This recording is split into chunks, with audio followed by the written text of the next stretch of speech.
మనిషి అనుకుంటున్నాడు 60 ఏళ్ళ జీవితమే జీవితం, ఇదే నా జీవితం, ఇదే నా బ్రతుకు, ఇదే నా భార్య, ఇదే నా కూతురు అని అనుకుంటున్నారు. కానీ ఇవి ఏవి కూడా మనవి కావు. తాత్కాలికంగా ఉండడానికి వచ్చినదే ఈ లోకం. ఈ లోకానికి వచ్చిన మనం తల్లి గర్భం నుండి మరలా ఈ లోకాన్ని వదిలిపెట్టి పోయే రోజు అంటే ఒకటి ఉంది. అందుకే చచ్చిపోయాడు, చచ్చిపోయింది అంటారు. పోయింది, పోతున్నాడు అని అంటే ఇది మనది కాదు. మనం తాత్కాలికంగా ఉండడానికి ఈ లోకానికి వచ్చాం. తిరిగి మరొక లోకానికి మనం వెళ్ళవలసిన వారం. అందుకే మీరు వార్తల్లో చూసినట్లయితే ఎక్కడైనా దుర్మరణాలు సంభవించినప్పుడు మరి హఠాన్ మరణం సంభవించి కానరాని లోకాలకు తరలిపోయారనే పదాన్ని వాడుతూ ఉంటారు. అంటే మనిషికి కనబడకపోయినా ఎన్నో లోకాలు ఉన్నాయి. ఆ లోకం నుండి మనిషి భూమి మీదకి వచ్చాడు. మరలా ఈ లోకం నుండి మరొక లోకానికి వెళ్ళాలి.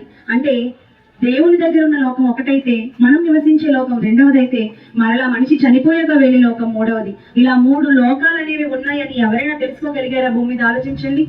లేదండి. వచ్చిన మనం తిరిగి దేవుడున్న లోకానికి వెళ్ళాలి అంటే ఈ భూలోకంలో దేవుని తెలుసుకోవాలి. దేవుడే ఈ జన్మను ఇచ్చాడని గుర్తించాలి. దేవుడే నన్ను బ్రతికిస్తున్నాడని గుర్తించాలి. ఇంత విశాలమైన సువిశాలమైనటువంటి ప్రకృతిని ఇచ్చి, పండ్లనిచ్చి, గాలినిచ్చి, నీటినిచ్చి, మనకు బ్రతకడానికి ఆయువునిచ్చి, మనం సంతోషించడానికి భార్య పిల్లలనిచ్చి, ప్రతి వనరులను మనకు ప్రసాదిస్తున్నటువంటి ఆ దేవుని గురించి ఆలోచించకపోవడం దౌర్భాగ్యమైనటువంటి పరిస్థితి నేడు.